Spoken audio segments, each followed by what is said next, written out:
finit avec l'or noir, l'OPEP qui, dans le cadre de sa réunion mensuelle, aujourd'hui pourrait décider ou non d'augmenter sa production. Pour les stratégistes de JP Morgan, l'organisation ne dispose pas assez de capacités disponibles suffisantes.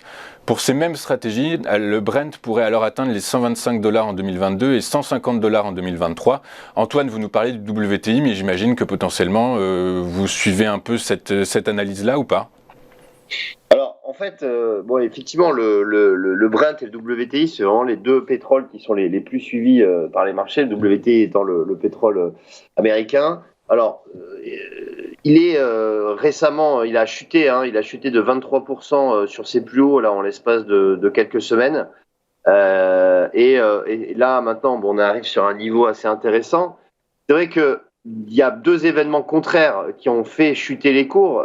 Tout d'abord, avant, bien évidemment, l'arrivée du variant, parce que l'arrivée d'un variant est toujours négative pour les cours du pétrole, puisque la consommation serait fortement baissière en termes de consommation pétrolière.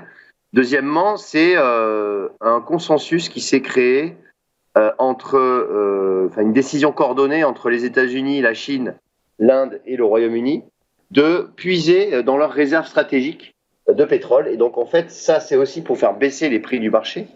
Et c'est ce qui s'est passé. Alors, finalement, ces pays sont arrivés à leur fin puisque le pétrole a baissé, comme je le disais, de 23% en quelques semaines.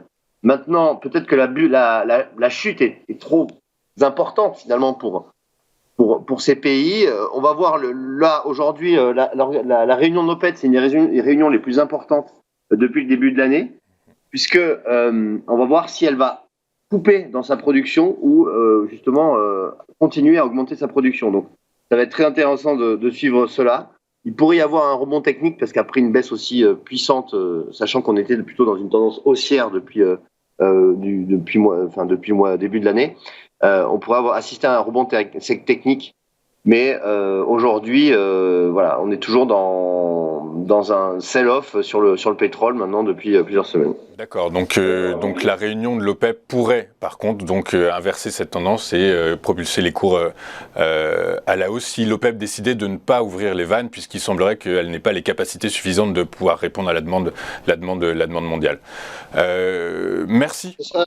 Oui, Non, juste pour répondre à ça, c'est vrai qu'en fait, si elle ne fait rien, donc elle n'ouvre pas les vannes, effectivement, il pourrait y avoir à court terme un petit rebond technique, mais le pétrole va rester sous pression parce que avec les mesures de confinement qui arrivent et qui vont probablement arriver sur les prochaines semaines, le pétrole devrait encore connaître quand même des séances de baisse, à mon sens, dans les prochaines semaines. D'accord, très bien, merci Antoine. Du coup, quel serait l'objectif à court terme sur le pétrole, sur le WTI ? Alors, s'il y a un rebond technique, on pourrait revoir un pétrole, pourquoi pas aux alentours des 72, 73 dollars.